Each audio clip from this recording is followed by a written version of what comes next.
So one of the questions we've had from your community about the 5 connections is this section about how you can start to discover them, to define what they bring to the table. And we talk in the book about how that could include resources. So if we use you as an example, Rachel, what technology tools or physical assets have you got that you can bring to joint ventures? I say sort of cameras and sort of physical tech, maybe fabric swatches and swatch libraries, potentially physical spaces to meet and things like that. Which are really important, right? Yeah. Those physical venues. And I would add to it, it's not just what you have, it's the wide, so we'll stay with you, but in your wider network, there's probably other things as well, sewing machines, mannequins, cars, right? People don't realise the value of having a car to move something from A to B in certain spaces. The next is expertise. What expertise, specialised knowledge or skills can you bring to a joint venture? Obviously the circularity skills, and then my domain in fashion.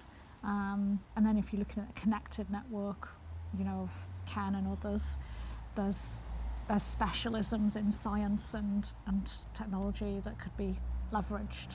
And I guess to draw it out from you, you've also got really good design skills, being that creative producer, having that zhuzhy eye as we talk about it. Sometimes forget your initial skills that you had. And also with styling, right? You're really good at having it look good on camera, good on stages. That's definitely there. The next one is audience, access to your customer base or network. So if you've got an audience people could connect with? Yeah, sure. What kind of audiences have you got? Yeah, people in the fashion space via our connections online, and then through our mailing lists and things like that. People in marketing, people in styling, people in film and other spaces as well. So there's a broad connection. You've got quite a wide network, right? And you said there's your database over 1,000 people, and one of those you have your Royal Circularity alumni. You've also got people you've met on the speaker circuit in the UK, the House of Lords, at the Conduit. So it's a wider network of audience people, and it isn't always just your clients. It could be your peers, your teachers, the people you got to know on the journey of life. Yeah, sure. And the other thing you bring is credibility, establishing trust, reputation in your niche. So what have you got in the area of credibility that you could bring to a joint venture?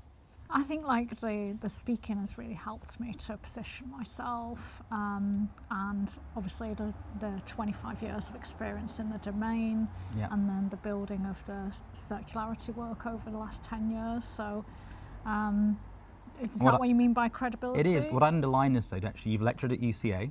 Sure. You've done work British Fashion Council and the FCA. Yes. You've got these books out. You've spoken in Paris and London. You had the Circularity Summits, people from Google and the BFI turning up. So you've got this wider network of people that do recommend you that you can bring to a table. So when you're on a project, it's more credible, it's more realistic. Yeah, I think so. Sometimes I forget all of the wider things, you know. It's nice to be able to think and map it. Yeah, and that's really what it's touching this first section. By understanding your strength, you actually position yourself as a valuable partner. And most of us forget how much we actually have done and can do, let alone in the wider network we have. And it's really hard because if you show up and go, I can do all this, people sort of get overwhelmed, right? Like having a Yellow Pages or an Argos catalogue going, here's things we could offer you. They're like, I'm confused, versus the one-trick pony. So where you are a connector, where you are somebody that's already value adding to networks, having that clear to JV partners becomes really important.